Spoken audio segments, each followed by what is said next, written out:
Warning, warning. Two idiots are experiencing freedom. Please open your ears and your hearts and await further instructions. Hello, welcome back to Discovering TD. Well, I say welcome back. Welcome to Discovering TD. The reboot, the fresh new reboot with younger actors were brought in. Yeah, we've replaced Tanhoney and Darnell with Dan. I'm now played by Noah Centineo. I can't think of any other young... I'm played by Timothy Chalamet. You're Dylan Sprouse. I'm the guy from Dune. There is a narrow way through. I like the disparity in acting skill between the ones we chose. Noah Centineo and Timothy Chalamet. Coffee Baby versus Hydrogen Bomb. Sorry to Noah Centineo. I'm sure isn't. I'm not sorry. I don't know who I've seen his TikTok. I'm not sorry for him. There's someone much more important than either of those people. Yeah. Today is a very special day. Absolutely. Tanhoney's informed me as of 1 minute ago. Yeah, moments ago the news came in. It's Sailor Moon's birthday. Everybody, please join us in singing along Happy Birthday. I never said we were doing that. And then, what do you know about Sailor Moon? If you could edit in someone singing the Happy Birthday song, thank you. Have you ever watched Sailor Moon? I've not. I actually have not, but I've been meaning to watch the reboot series, The Crystal, I think it's called. I see. Well, it's kind of like, because everyone knows Sailor Moon. What's her fucking name? She's got a name. I don't know her name. I don't remember. I think it has. It's sad because no one really cares about her for her. They all care about Sailor Moon. Well, give me a minute. Let me look them up. Sailor. Now you're invading her privacy. Sailor Moon is... What's her name? What's her real name? Do you think, she ever gets confused in her head and calls herself Sailor Moon in her thoughts like Batman? You know when Batman's like, I don't call myself Bruce Wayne in my mind. Do you think she calls herself Sailor Moon sometimes? Maybe. Okay, her name is Usagi Tsukino. Happy birthday to her. Yeah, happy birthday. How old is she now? Probably like 10 million. Wait, when did Sailor Moon she come out? She has birthdays, 90s? But she doesn't age. Let's get that straight. She's perpetually in the same period of her life forever. Real. There was a new reboot of Sailor Moon. Well, I say new, but it was probably 8 or 10 years ago by now that I've been meaning to watch. Do you remember what I'm talking about? Well, yeah, I know there's a reboot. Sailor Moon Crystal, here it was, 2014 to... My god, that was 10 years ago. Oh my god. You're like that meme where it's that's not new, that's fairly recent, right? I was you know how long this has been on my list? For 10 years? Jesus. 10 years, it started July 5th, 2014. I'm gonna be sick. Tan hold me. Oh god. Let me show you, this is a Toho meme I saw, and I think it has perfectly seen. Please describe what you're seeing. Okay. There's a girl with green hair. She's got a blue and white shirt on. She says, huh? No, retro consoles are like the NES and SNES, right? The PlayStation 2 and DS are still pretty new. And she looks very concerned. I had that moment in my past at some point. It's it keeps changing. People say 30 years ago and they talk about the 90s, and that freaks me the fuck out. No. Wait. Me You're gonna be 29 soon, right? No. Oh my god. Wait. We have this conversation every other episode, but it's you don't really... It happens so fast. I'm not ready. You know what? Yeah. Maybe I'll take a page out of Sailor Moon's book and just, stop. I think many people have tried that, including that one weirdo billionaire, right? Yeah, but didn't he, suck his, son's blood? I don't remember. Wait, did he? Hold on, what was his name? But I think he, got blood infusions. He's not like a vampire. He didn't, grab his neck. Stop. He's sorry, son. I bore you for a purpose. Crunch. Brian Johnson, the anti-aging tech millionaire. Tell me about him. This is the new format, by the way. We are no longer constrained by the pretense that we need SCP. It says he's trying to make... Hold on, I'm on fortune.com, so take that with a grain of salt. Okay, I'm going to take this all as entirely true. It's being said by Blueprint's aim is to make death an option. That sounds horrendous. This sounds... Well, I would like it to be an option, but I don't think he can do it. Hold on, shall I read this article to you? By Eleanor Pringle? Give me some highlights. Alright. They say only two things in life are certain. death, and taxes. Billionaire biohacker Brian Johnson doesn't subscribe to that opinion, and not because he has radical ideas about fiscal policy. Yeah, he sounds like he would. He gained notoriety for his $2 million a year anti-aging routine he's named the Blueprint Protocol, which aims to reverse his biological age to 18 and has met with some degree of success. Well, how much I like how they of a degree say of some. success? It's my understanding that he just looks like he had a bunch of plastic surgery, and he has not actually. But he probably has. So, I mean, like, if he like came out and he was like legitimately young, yeah, I'd be like, oh, okay. Okay. But then what do I care? Actually, I can't do it. I've not got $2 million a year. So let me check in this because I want to make sure I'm not talking. I don't have a blood bag that I treat as my son. There are changes. How does it work? Does this have to do with telomeres, or did I made that up? I don't know. Either way, the changing and aging is like stuff on a cellular level that I don't think you can like reverse in any meaningful way. Okay, so here's how he works. He has to eat his last meal at 11 a.m. Always sleeps alone. Takes more than 100 supplements a day. He also subjects himself to a vast array of tests and experiments. Blood plasma transfusions, micro-needling, full-body LED exposure, and MRI scans. The result has led many to conclude Johnson is not quite human. Or at least he isn't living within the parameters of a normal human life. I would... What the fuck? Well, I feel like if you cut him, nothing would come out. It feels like if I hit him too hard, he would go into his like Elden Ring second phase.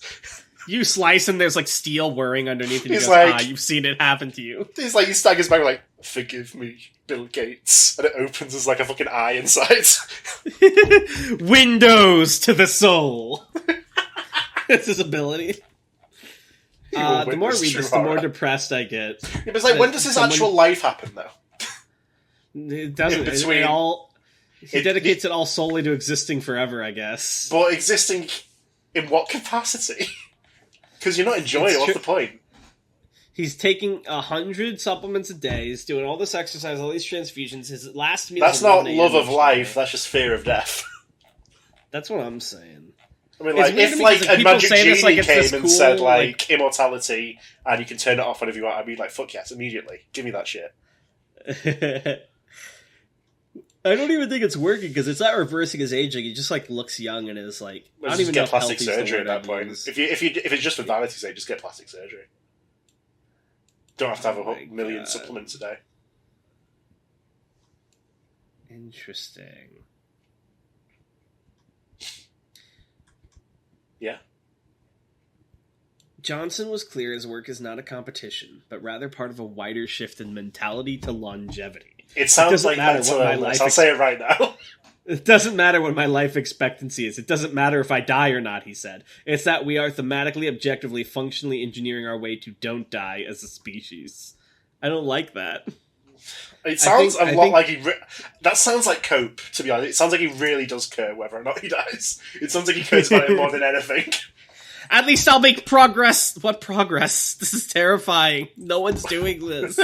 You're the only one who's doing this, and you're the only person who will have done this. Have you seen the latest episode of The Boys? Doesn't want to end up like Jar Jar.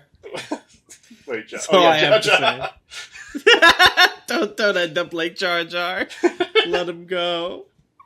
I feel like. Oh, man. Do you think that if you killed him now, hypothetically in Minecraft, like would he rot at this point? Maybe. It would just like it would be like that one.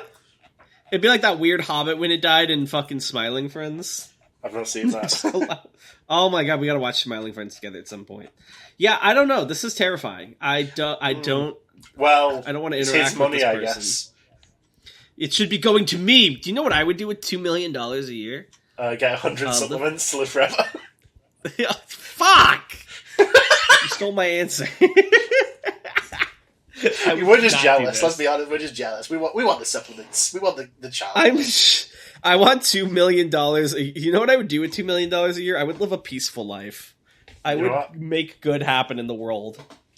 I would live a peaceful life. I would not make more bad happen in the world. But it's like, you know what? You know what he's doing. This is what people do in aethereal space to live to 150. This is how they do it. This is the modern medicine. He created the blueprint. He's the blueprint for something that I don't want to see constructed. Death is an option. No, thank you.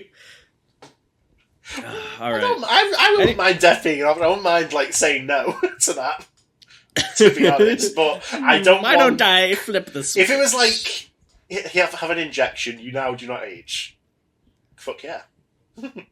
Yeah, maybe. I mean, I know you would want that, considering your whole aging problem. What do you mean by that? Please explain. I just, someone of your years. 28. Let's just say the homes you should be looking at should be ones called things like Shady Shoals and Peaceful Living, is all I'm saying. Those are the kinds of homes you should be looking into. You know what I mean? Okay. What's the name of that home that they help in Better Call Saul? I don't remember what it was called, to be honest. The nursing home, places like that. I know, yeah, but I don't know what it's called. I think Jimmy will help you out. You get into trouble. Anyway, we weren't just going to read this. You had yeah, we have, we have something in mind. So, yeah. We've been talking in the past about glub shows. These Star Wars characters. We love a good glub shadow. One of these we mentioned a couple of times for some fucking reason is Sebulba. Sebulba. I got the names mixed up.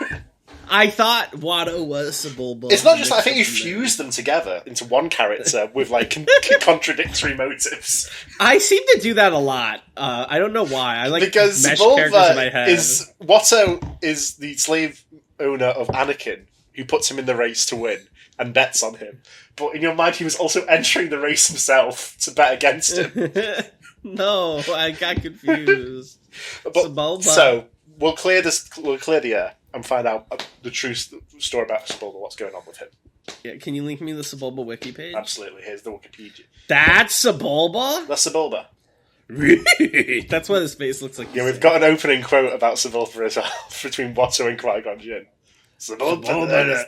Sorry. Oh, go ahead. No, by all means, please. Sebulba there is going to win, I think. Why do you think that? He always wins. Watto and Qui-Gon Jinn discuss the impending Boonta Eve pod race. He always wins. Okay. I love that they have the height down to 1.12 meters. What is a dog? That's his species. So, I want to ask you something, because this is something I found out and it fucked me up. Do you recall how Sebulba walks, the character?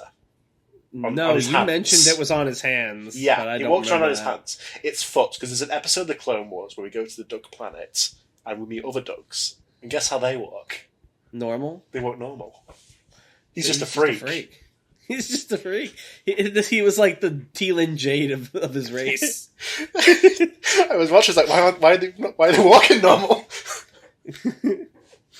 But should we read this? Well, important lore. We'll get some. Well, yeah, okay. Let's have a look. Let's read some scraps and pieces. So I hate that he actually has this much lore, because I'm looking at this page and this is longer than any Aethereal Space wiki page right now.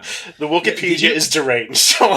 Do they just make shit up? Where do they get it from? From expanded universe shit, usually. This is ridiculous. Well, who is Sebulba? Sebulba was a male duck who hailed from the planet of Malastare, where they work at Orc Normal.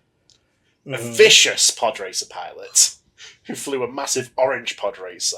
There's a page for orange. Orange is linked to colour. This is amazing. With a split X configuration. Why is orange linked to colour? Why is there a page for colour? I know what colour is. Hold on, I'm clicking it. Colour. The color of an object was its property of producing different sensations. Oh, I love about Wikipedia, because it's in a galaxy far, far away. Everything is in the past tense. Colour was this. We don't have colour anymore, not since the dark times. Colour, unironically, has its own wiki page explaining what colour is. Yeah, on the Star Wars way. What the fuck? Sebulba would often bump and smash his way through the competition. A skilled pilot in his own right, he nonetheless opted to install various illegal weapons on his pod racer, such as a flamethrower built into the left engine, to ensure his victory is on the track. Did no one ever call that? I don't know, I think that's pretty, you can see that, I would think. Yeah, it's, pretty obvious when the other thing shows up, Scorch.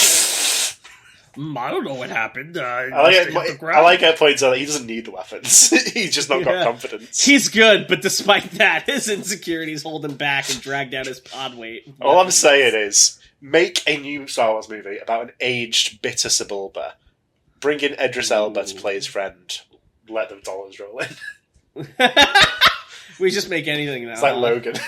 There should be here's what you should do. You do a new Star Wars series. You call it Glup Shido, and it's an anthology series, and each episode follows a different Glup Shido's life, and it gives you their story. It caps it. Sebulba Sorry. I'm just saying. I think that would bring in the money. So Sebulba maintained a strong rivalry with one of pod races and few human participants, a young boy named Anakin Skywalker. A short while after the invasion of Naboo, Sebulba and Skywalker competed in a bunta race together. Ooh. Early in the race, Sebulba bested the competitor Mawonic. Who? Who the fuck is Mawonic? Hold on, we have to click this link. Let's have a look. It's some orange fellow with 3 eyes. He's got a nice smile. Yeah, I would befriend him. Prior to the race, Mawonic bowed to the crowd in the Mos Espa Grand Arena. He's very polite. Yeah.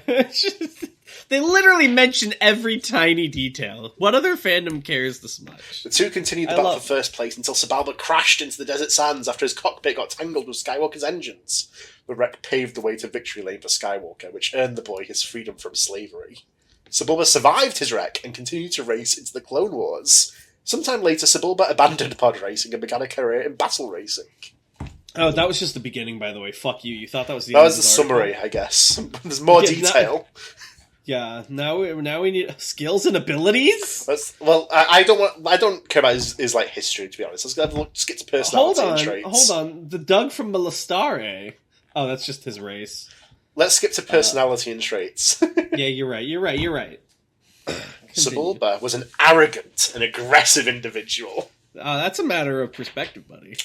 What percent is this written from, do you think? Anakin's? Anakin, he wrote the wiki. Bitter.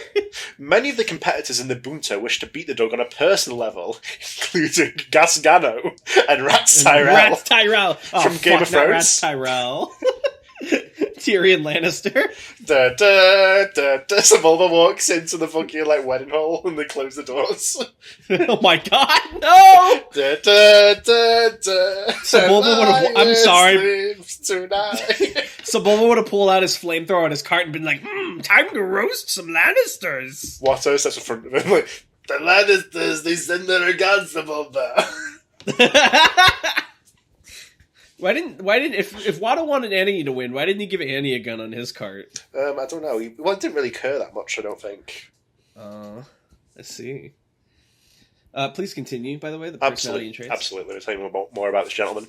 A vicious pilot. He did not let his small stature, get in the way of his challenging of larger opponents, such as the Gungan Jar Jar Binks, who was close to twice that of Sebulba's size. I don't think Jar Jar Binks is physically intimidating, to be honest. Yeah, he's lanky. He's not built. But Sebulba though, he's a vicious little fellow. Sebulba, and he knows how to walk on his hands, which opens up his feet for kicking. Maybe it's a training he does.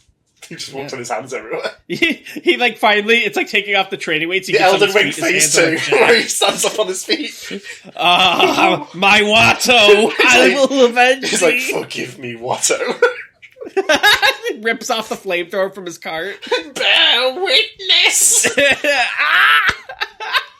Sebulba, king of the track. Can you imagine a Dark Souls style game, but it's the Star Wars universe? I can very easily imagine that. Oh my god. I think that's close to the style of the Fallen Order games. Really? I thought those were combat platformers. Lists. Interesting. Although he shared a rivalry with Anakin Skywalker, he didn't believe the boy posed any threat to him. When he sabotaged Skywalker's pod racer, he simply did so out of spite. Hater. Of course, Sebulba was a skilled pilot, but even so, he would resort to violent combat and illegal weaponry to oust competitors as he saw fit. And there's just I don't know why the wiki author is so intent on letting us know. Just so you know, he was a good pilot. He didn't need to. He merely didn't share his victory. When he came to Tatooine, this is from his skills and abilities. Sebulba hold on. We skipped the rest of personality. Well, the rest is just sort of minutiae about what he looks like. fair enough. And I don't give a shit about his abilities. equipment. When it came to Tatooine, Sebulba took the settlement of Mos Espa by storm, eventually becoming the reigning pod racing champion there.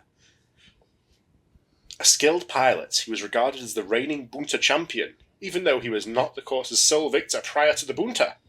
I can't get over the word Bunta. I can't take it seriously. Bunta Eve, you don't Bunta! Despite this, he was not big content Bunta. with his own abilities. They keep hammering it home. On occasion, he had resorted to illegal weapons to destroy the competition. I feel like I've read the same thing 8 times. They can't believe Star Wars it. Wiki is They like. can't believe it. They have to iron it home. It's like I feel like they just wanted to fill the page out. I'm reading the same thing over and over. If it wasn't an opportune time to use a weapon, he would simply smash his adversaries into a flaming wreck. Me. Mm-hmm. Sebulba was fairly strong as well, being able to bring a full-grown Gungan to the ground, albeit a fully clumsy one. Oh my god, his feats are he was in Yeah, one that's race what it is. and he fought Jar Jar. They keep bringing it up like a feat that he beat up Jar Jar. It's so funny. I see another Glup Shitter already under popular pages, like Ki Adimundi. Oh, Ki-Adi-Mundi, let's have a look at him. Do you know Ki-Adi-Mundi? I only know that he's one of the people on the council, but I don't think he says anything. I mean, he's the one with the head that looks like... Goof Well, he says dick. one thing. He says one thing that's very popular. He says, what about the droid attack on the Wookiees? Oh, yeah, there you go. So yeah, this is a Glup Shitter, right? He's borderline, I would say. Yeah, he's a club shit, all I'm saying. Yeah. Alright, let's read this. Well, there's a lot of stuff here. Yeah. Let's have a look. Oh my god, some personality and traits. I love how you're treating this like I treated every article in the SCP Wiki. Meanwhile, I'm filled with the joy of a child of a series I don't give a shit about. Here, let's go to Darth Tenebris, Sure. As you can see, his species is one of the guys. Wait, who? Darth Tenebris. Yeah. He was the Sith Master of Darth Plagueis, did you know? I did know that. Hold on, why is there a canon and a Legends tab? So the Legends is way higher. Yeah, one of these is before Disney took out and reset the timeline, and one is after. Is Legends after? No, other way around. Oh, okay, so should we read canon or Legends or both? There's not much in canon, so let's just have a look at Legends. Shall we? So this is all his feats. I guess. Darth Tenebris, also known as Ruges Gnome, was a male Biff who held the title of Dark Lord of the Sith for more than a century, stemming from the lineage of Darth Bane. In his public persona as Gnome, he was a legendary artisanal starship designer with a galaxy-spanning reputation. As the Sith Lord Darth Tenebris, he was a scientific mastermind possessed of a calculating intellect with an obsession on shaping the future, and was the master of Darth Plagueis and Darth Venalis. Hold on. Shaping the future? Did he change the shape of this world? Maybe he did. What I'm curious about is, like, when he's out and about as like a starship designer, does he look like that? No, he takes the helmet off, idiot. But he can't. But it's like a breathing mask. Surely he can't just take it off. Well, he wears a different one, so they can't tell. he has like a Civ Identity one and a Darth Tenebris one. Okay, let's learn more about him. Where are we reading now? Oh my god, he has too much lore. Let's go to the personality and traits. We're skipping the events. We don't care about the events. Sure. Darth Tenebris was a rationalist in his approach to the Force, which he believed to be nothing more than a very potent tool. Tenebris had a fixation with comprehending and shaping the future, which his apprentice, Darth Plagueis, considered to be a product of his Biff intelligence, which was grounded in mathematics and computation. He's sitting there like, he's about to fight a Jedi, he's like, quite a potent fight we just had in my head. I have a 67% chance of winning. Fucking Dragon Hadrian looking ass. He's like, perhaps a bit more salt. The sodium chloride meme? Yeah. He even believed that the Sith. INTP. He even believed that the Sith grand plan could be achieved by mating the powers of the dark side with expert Biff science. Flushed emoji? Mating? Tenebris felt that with the aid of sophisticated computers and future-casting formulas, the beings of the galaxy could be provided for, and the Jedi Order would gradually dwindle and disappear. Why is this guy already more interesting than any of the other Sith in the main Star Wars? I'm just saying, this sounds cool as shit. Tenebris was fatalistic as to the grand plan's success, believing that the dark side's rise could be predicted, but not influenced or hurried by the Sith. Plagueis disagreed, however, believing visions of the future to be inherently clouded and unreliable. and the Jedi Order had to be toppled and destroyed rather than left to wither. This difference in opinion ultimately precipitated Tenebrous' decision to train Darth Venamis to supplant Plagueis. Despite his rationalist approach to the Force, Tenebrous covered his body in tattoos and body markings representing esoteric concepts, which Plagueis discovered shortly before his master's death. So when he's out and about as like a starship designer, he can't take his shirt off. There's no way. Oh, so he basically, that was showing like this whole time, even he was like spiritualist? Is that what that implies? I don't know. But it's like he can't go to a sauna. Yeah, you're right. It's like he's in the Yakuza. We have powers and abilities now. You ready for this? Oh yeah, why don't you tell me about his powers and abilities? Darth Tenebrous, you see, was very powerful in the Force, and a talented lightsaber duelist, a trait that he passed on to his secret apprentice, Darth Venamis. Tenebrous was also proficient in Force speed, using it to attempt to escape the Cortosis mine, and use the Force to shield himself and Plagueis from a bomb's explosion. He could also hold up heavy rocks with the Force. An impressive display. Can't everyone with the Force do that? That's a very common Force thing. Yeah, it's holding up rocks. An impressive display of telekinesis. It could fire the rare form of Red Force lightning. I don't know what that means. I don't know if that's more powerful than the normal Force lightning. Because it seems... I don't know how much, because...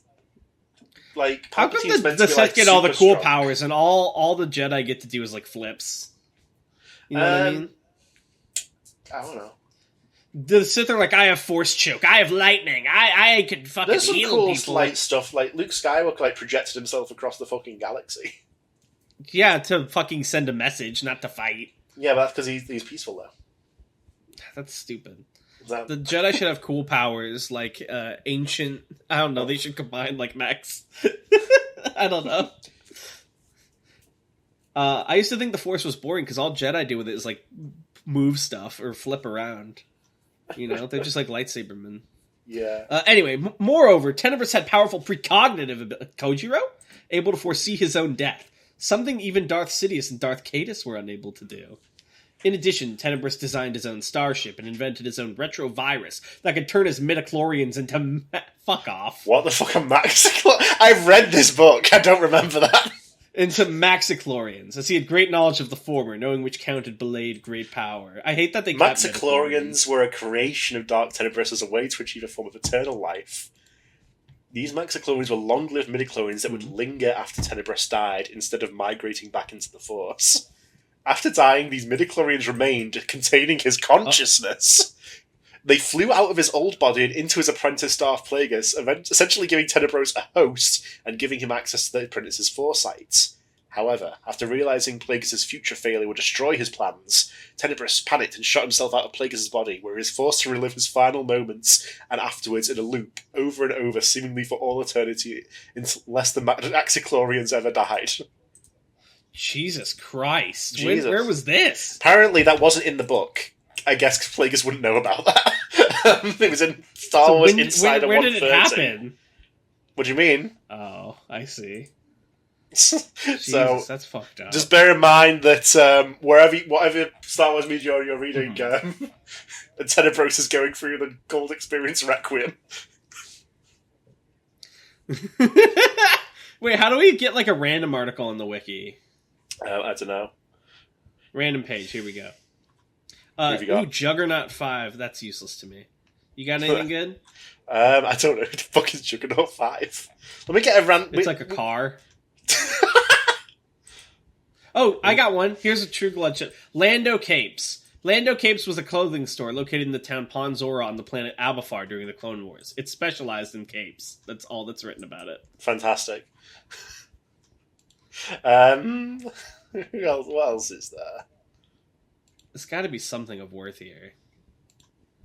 Devil Lompop. Here we go. You ready for this? Who? Devil Lompop? I found a Glepshido. Okay.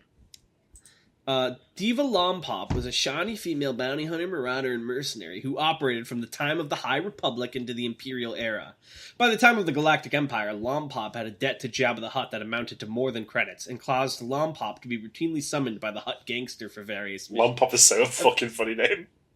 Eventually, Lompop worked with the criminal organization Crimson Dawn. Alright, hold on. Let's go down to personality and traits and Sure. Oh, there's no skills, just equipment. She's That's no sad. skills. She's skillless. All right.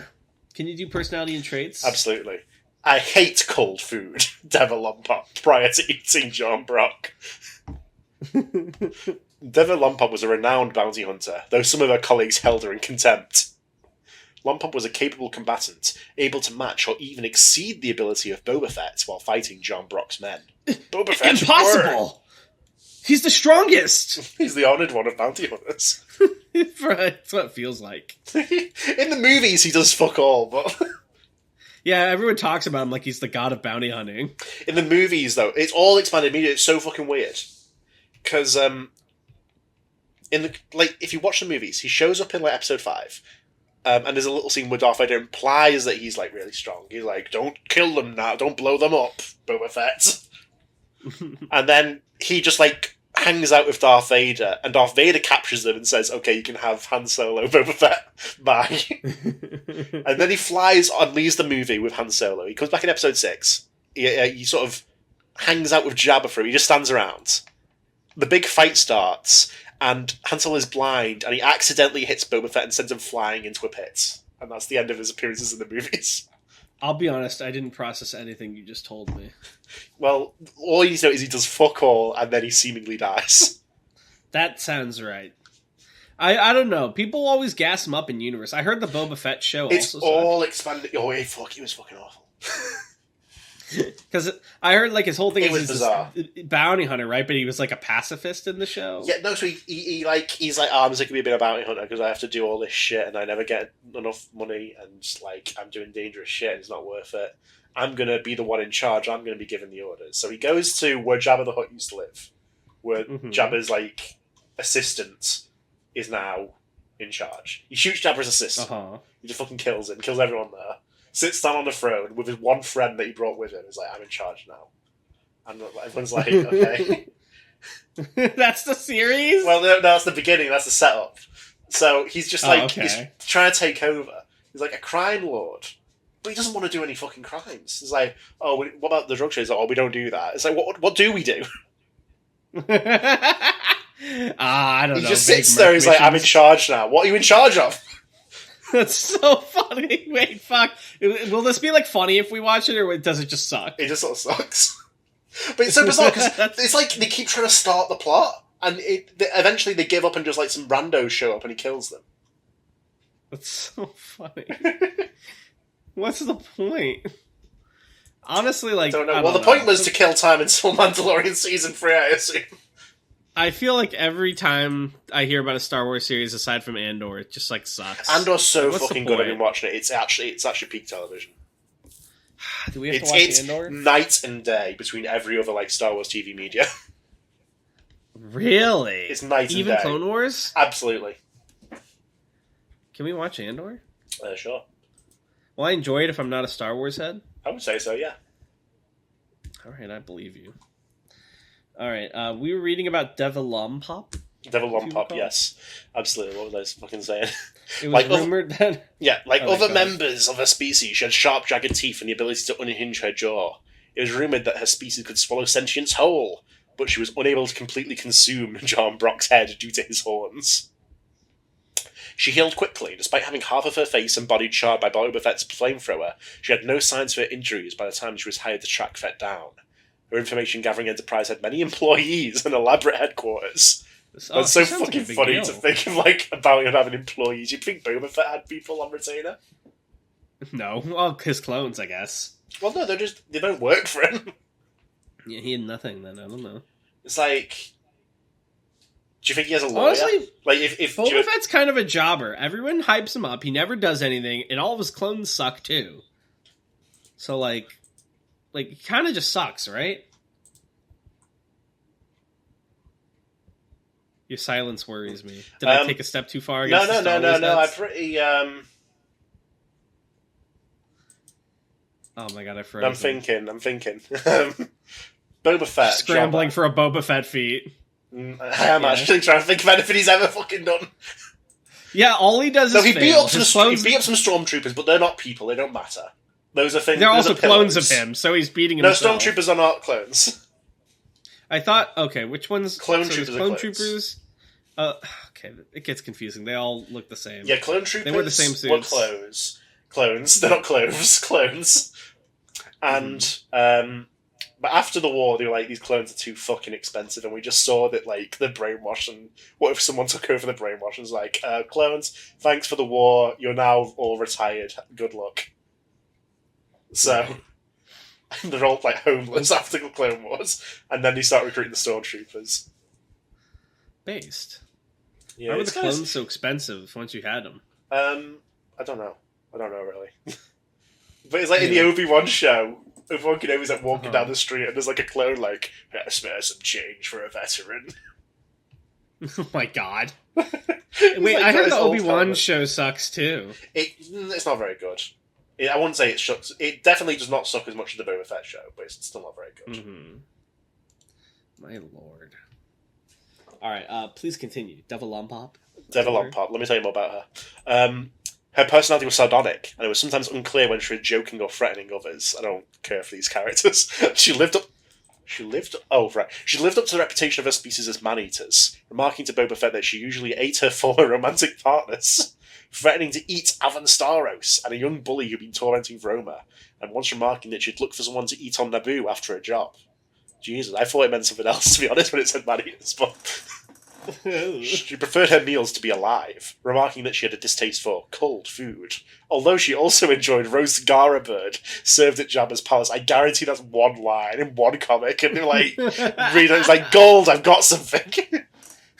Finally, I can contribute to the Star Wars wiki. However, she was shown to have some moral standards, aiding Roma without seeking any payment and frowning upon Jabba's use of slave pits. Me outside the slave pit shaking my head so people know I don't agree.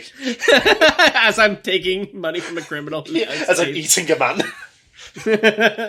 She had a rivalry with Fett despite working together on a mission for Jabba. She regularly referred to him as Pup. One Pup enjoyed violence, relishing picking a fight with several individuals on Nar Shaddaa who catcalled her. Aww. Alright, so I'm going to another random page. Ooh, who's Matta Tremaine? I don't know, you tell me. I don't know. This looks boring. Honestly, these Star Wars characters are all boring to me. They all kind of sound the same. Do you know any other Glup Shitos from other franchises? Should we find out what happened to Watto? No. What happened to Watto? Let's find out. Okay. How do I get to Watto's page? When you type in his name in the search bar. Yeah, but like I don't really get how to use Fandom Wiki.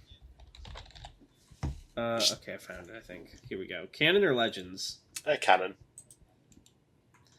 Right, look at his little face. Money! He's only 0.25 meters taller than Sebulba. He's taller than Sebulba? Yeah, Sebulba's what the 1.12 fuck? meters. Yeah. No way! But he's like a tiny man. He tiny flies around. There's no way he's bigger than Sebulba. It says Watto's 1.37 meters, Sebulba's 1.12 meters. I can't believe this. Is that when Sebulba's is that Sebulba at full extension? When he's stretched out. Well, I mean, like because he's always sort of like a freak a little bit. When he like locks in, is he taller? I have no idea. All I know is we have an article to read.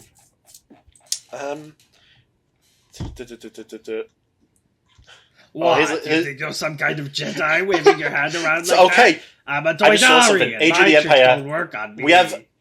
We have confirmation that Darth Vader did not return to take vengeance upon Watto.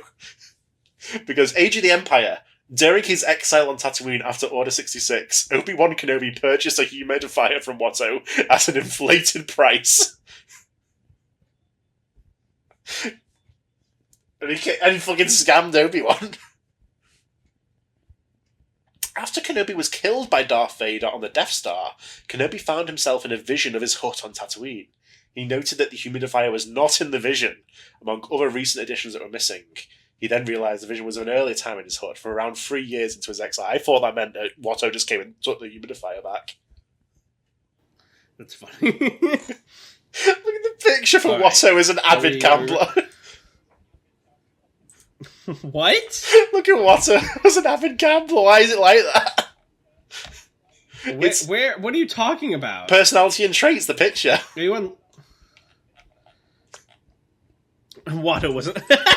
It's just rolling a big dice. The perspective is so weird. Why is it like you hurled it? Oh, He's so far away. Happy Watto gun. Outlanders, they think we know nothing. It doesn't sound That's how he like talks, right? He doesn't sound like that. Go ahead, give me your best Watto.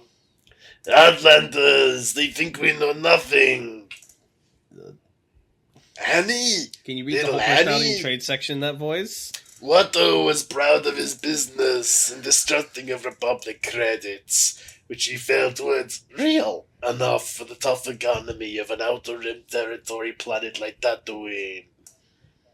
When Qui-Gon Jinn attempted a mind trick on him in order to get him to accept 20,000 credits in exchange for a T-14 hyperdrive generator, he shrugged it off, telling Jinn that as a Toydarian, mind tricks don't work on him. That's true, apparently. That's canon. That's true. That's so funny. You just can't do it against them. He's too powerful. How would you do against Jar Jar? Could you fight Jar Jar? I think so. I mean, Sebulba fought Jar Jar. If they don't mention that they can defeat Jar Jar in these articles, I'm going to assume they can't. Yeah, because that's a feat of note. Yeah. So, you know that the bounty hunter never mentioned Jar Jar once in that article. Jobber. Jobber. Jobber. Sorry, Sorry. Darth Tenebrous. please continue. Fraud. The Fraudibus. Darth Fraudibus. Kylo Fraud. Darth. Fraud Vader. Would you like me to keep reading? Please, sure. Telling blah blah blah. Watto was a heavy gambler and later lost the hyperdrive and Anakin in a betting wager against the Jedi. After Anakin's departure, he started to suffer heavy losses on gambling. Damn. As the owner of Shmi and Anakin Skywalker, Watto was not a particularly kind master, even though the living conditions of the Skywalkers were more agreeable in comparison to their life in servitude. Did Watto write this? Abdullah the Hutt. Yeah, that's what I'm saying. It's like, I was a kind slave owner. Annie, come on, little Annie. The war was about state rights. I could have made you eat the mold off the walls. The Clone Wars were about planetary rights. No! He's got a fucking Empire flag up. This used to be a country. Well, you know, the Clone Wars were between the Republic and the Confederacy. The war of the rebellion aggression. The war of Republic aggression against the Confederacy. My God. The separatists. However, Watto sometimes showed flashes of compassion. He allowed Anakin to go home early if he finished all his assigned tasks. He's a saint. And Shmi to perform certain quieter duties at the comfort of a private workstation. This is fucked up, because even if, as a slave on Tatooine, they could work from home. Yeah, what is this, like, slave apologist who wrote this article? Like I said, Watto wrote it. Watto's underestimation of Anakin proved to be a heavy blow to his business. Once Anakin left Tatooine and after he sold Shmi to the Laz family, Watto found himself with no help and was forced to do the hard job himself so his business could survive. Poor man. Ill used to the huge capabilities of his former slave, Watto wasn't able to find any more servants with the sufficient technical knowledge. It's so over. Watto. No. Watto is literally Jesus. What? They act like he's like so kind. He's a fucking slave owner. He's like you let her go home sometimes. Sometimes I allowed her to work from home when I was feeling magnanimous. Do you ever think he was like, when Anakin like misbehaved, he's like, I'll send you back to Gardula. Don't make me. I'll put you in the fucking Who's Gardula the Hutt, anyway? I don't know, but apparently they used to own Annie. Let's find let's pretend we're doing research on like the history of Darth Vader. Gardula was a vital character. Alright, Gardula. Why does Gardula. Why does Gardula... What, Jabba doesn't have this? I'm not finding a Gardula the Hutt anywhere. I've got it for you here. Gardula Mesa the Elder. And I want you to tell me, as soon as this pops up, what comes Like, what do you notice immediately about this hut? Just Jabba with tits. Yeah. So this was she used to own Shmi and Anakin, but lost them to Watto in a bet. Okay. She's 3.7 meters, so more than 3 times as tall as the Bulba. Oh, there's not so much. Like, how do huts work? How do they like move? The slugs. That's funny. Apparently they're like really strong as well. Like most of that is actually muscle. Apparently. That's hilarious. Like Jabba could like punch your head off. All her wiki says is she owned those people and lost them in a bet. That's it. She also following Zero the Hutt's breakout during the Clone Wars, Galdula and the Hutt Council met at her palace on Nal Hutta and demanded that Zero give up the Council's records. When Jedi Masters Obi-Wan Kenobi and Quinlan Vos arrived, Galdula asked them how the war was going and denied that the Hutts had anything to do with Zero's escape or Cad Bane. And then they hired Bane to track Zero down, apparently. Nice. Wow. She contributed a lot to this universe. Yeah. We don't even know what her Aether ability is. Does she need one? Galdula's Garden of Sin. Boonta... What's the Bulba's like? Boonta Eve Hollow Victory. Domain expansion. Boonta Banger. Alright, my domain expansion forces you to Padres. I got robotic surgery station. A robotic surgery station was a medical device. At least 2 were located in the medical bay of the Nova Defiant. Fantastic. Ooh, I'm glad this page exists. Who cares? Who gives a shit? That's what I'm saying. Like, they just waste time on the wiki. Okay, hold on. We're gonna find it. Find me something. Here we go. Bug Eyes. You ever heard of Bug Eyes? I have not heard of Bug Eyes. Tell me about them. Here you go. Right here. Bug Eyes was a male pilot belonging to the sentient species native to the planet Xanthar. He met Luke Skywalker after the Rebel Alliance officer destroyed an Imperial cloning facility. Hold on. The pilot You're burying Skywalker to Xanthar. Oh, I am? Yeah, keep going. Listen, Bug Eyes, you told me I'd find priceless artifacts, and instead I'm slogging through an endless swamp. Indiana Jones. Indiana Jones?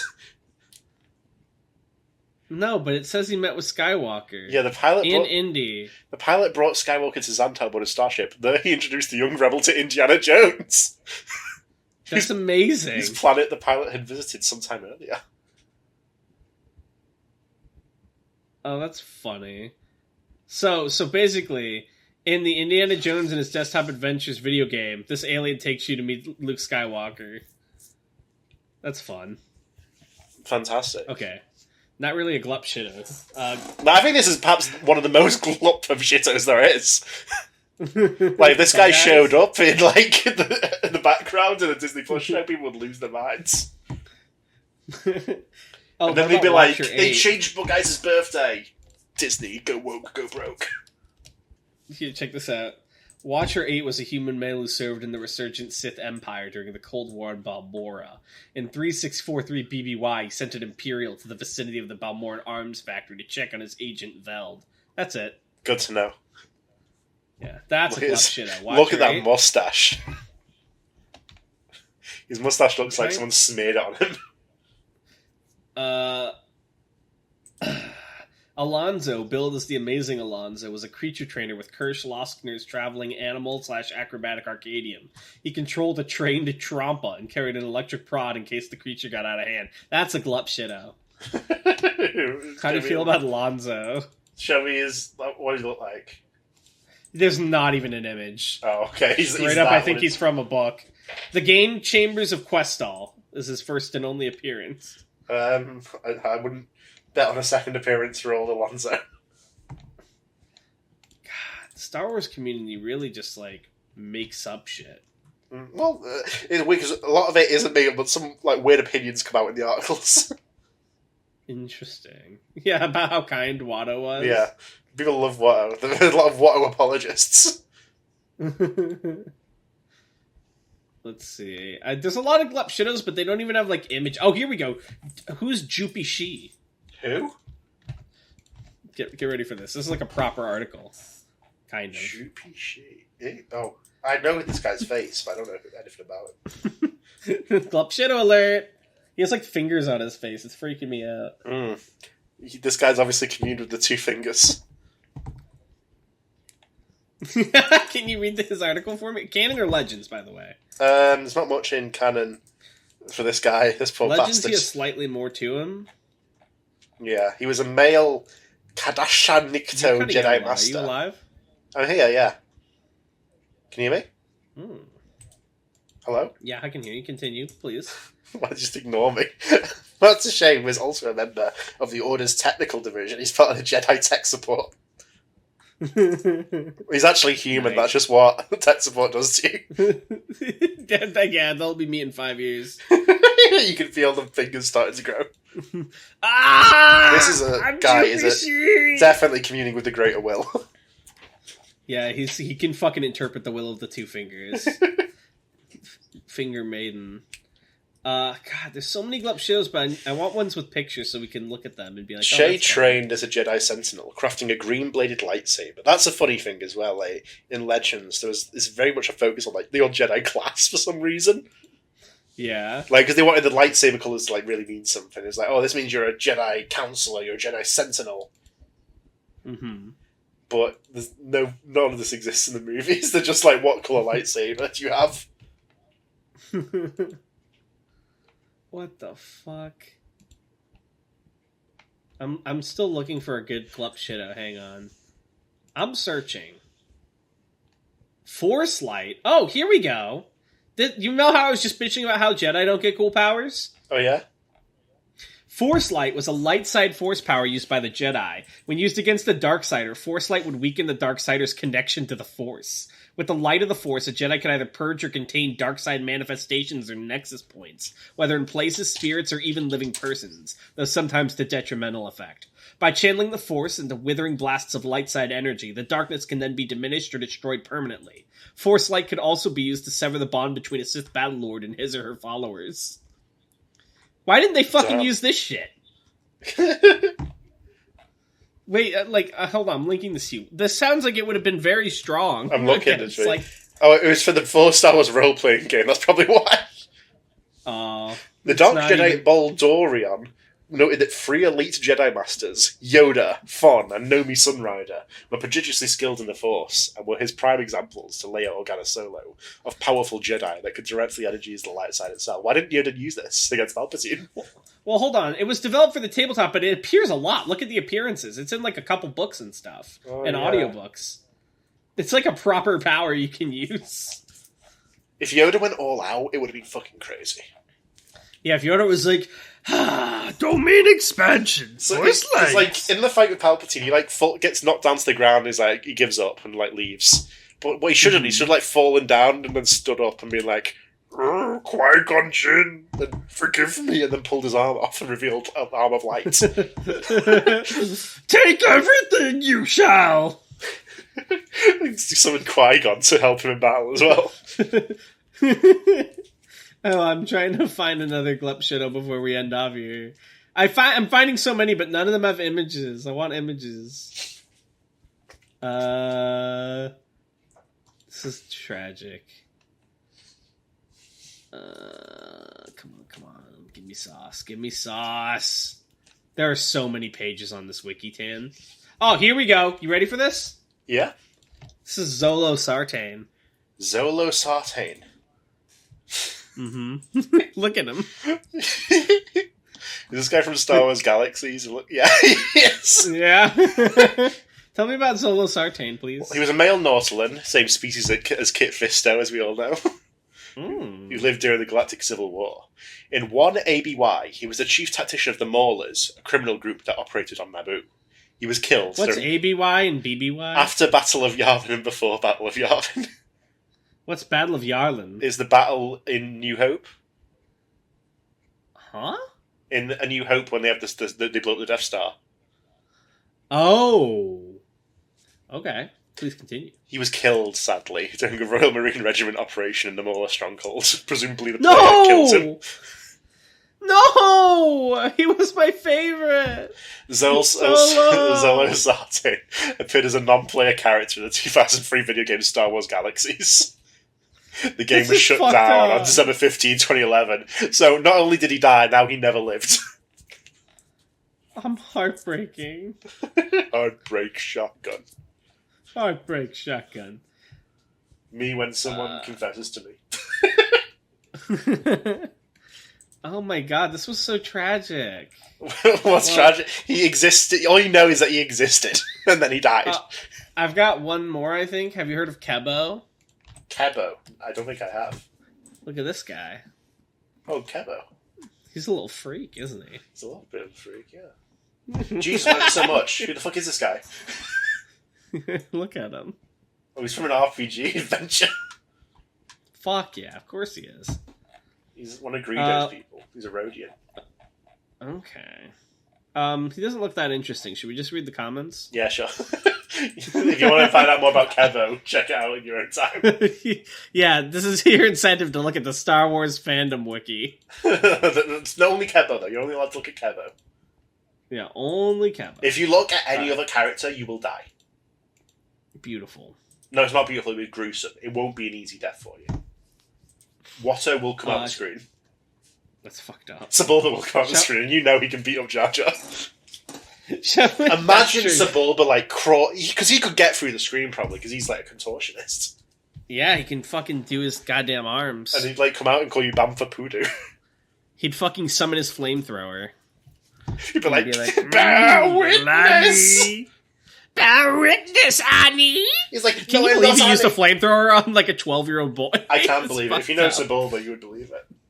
Well, he's so talented in his own right, I don't think he'd even need to, but he doesn't. You could probably kill him with his bare hands, but he doesn't believe in himself. He fucking took down Jar Jar for God's What he should have done is, like, when he got, like, knocked off the road, you should have been like, no more flamethrowers. I'll defeat you with the power living in my own body, and start, like, sprinting after Anakin's pod racer.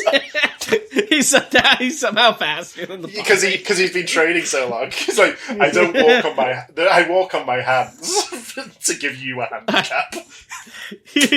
My restriction makes it so by walking on my hands the rest of the time, my feet are faster. He's sprinting after the pod racer. Obscene speed. Yeah. 20 years dash. Okay, I'm sorry. Dino Tales says, and so discovering SCP ends in the same way it began. Crabby.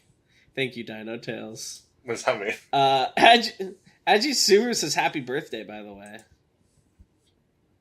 Happy birthday. That was for, if you Sailor know, it was Moon. for Sailor Moon. Yeah, of course.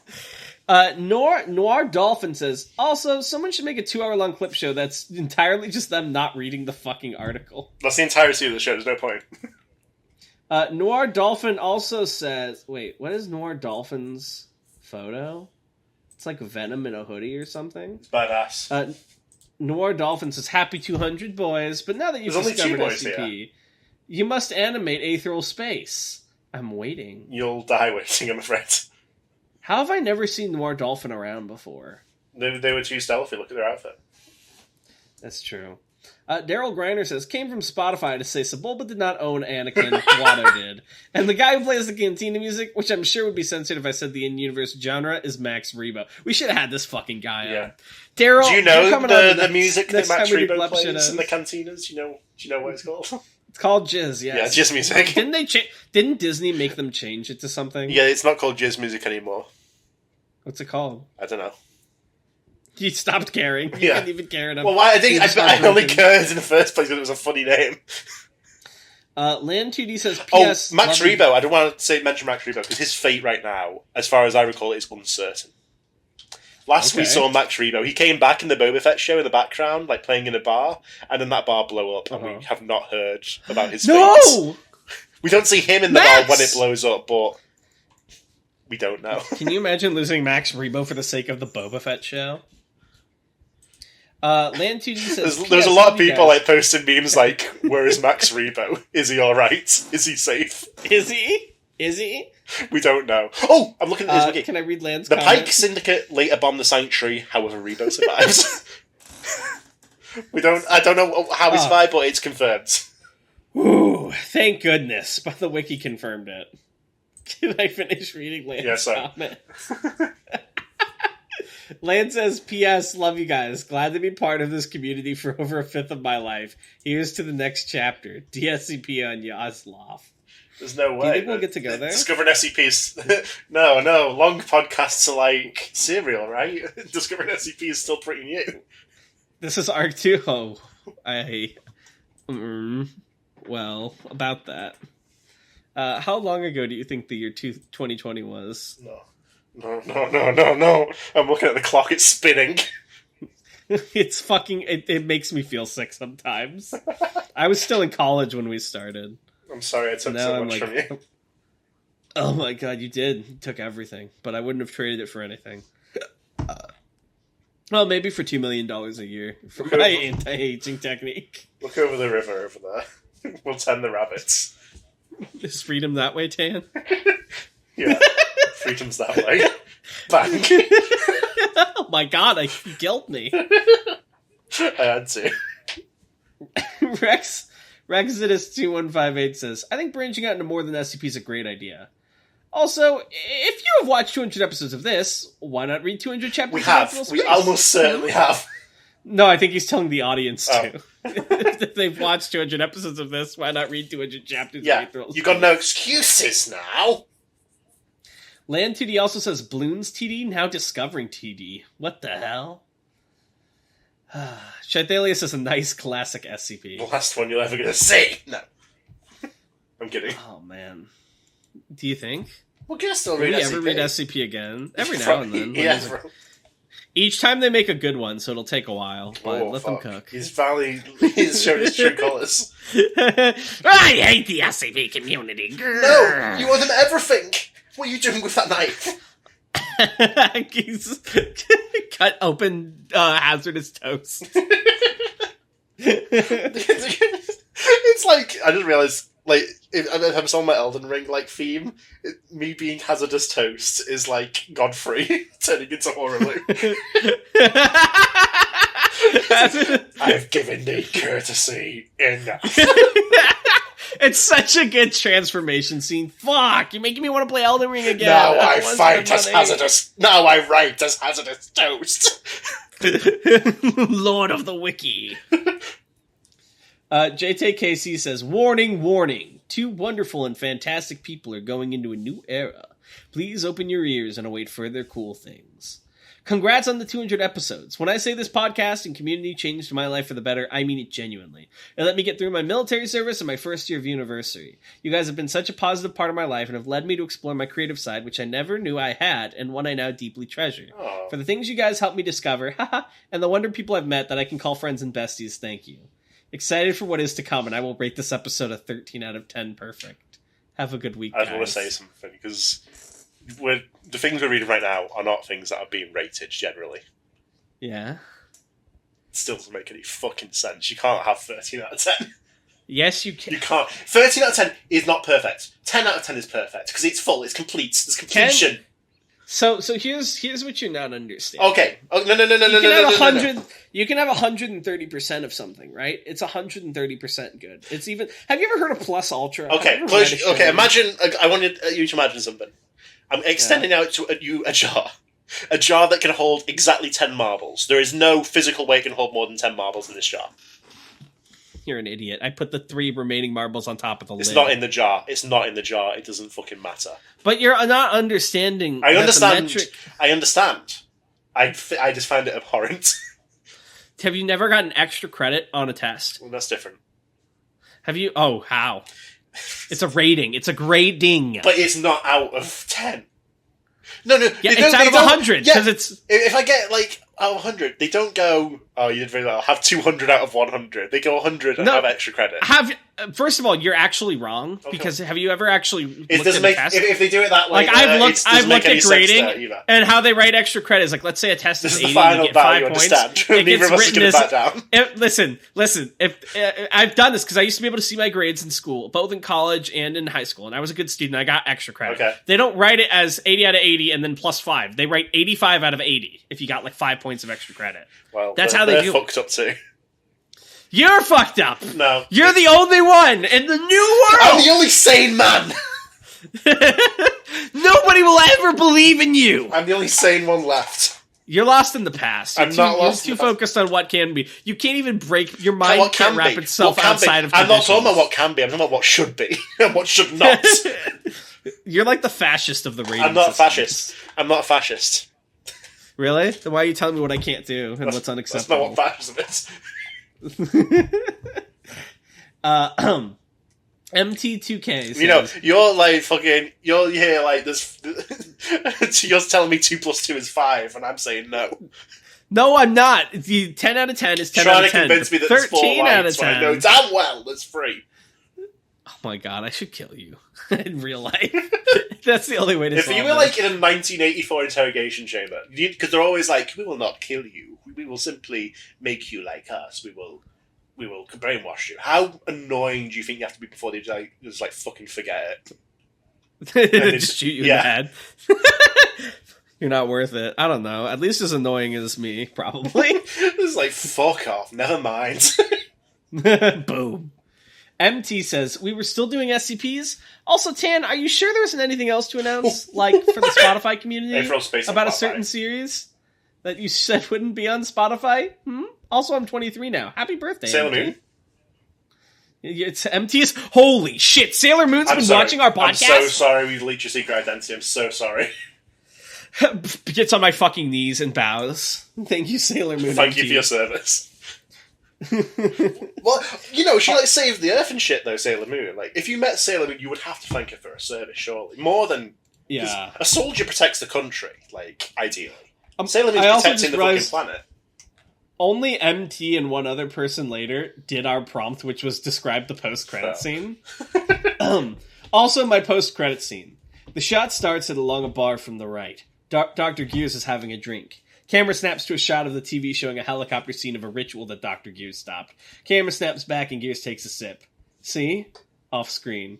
A figure whose head is cut off from the frame walks in with 963 around his neck. I knew you'd do it. What is 963? That's the right one.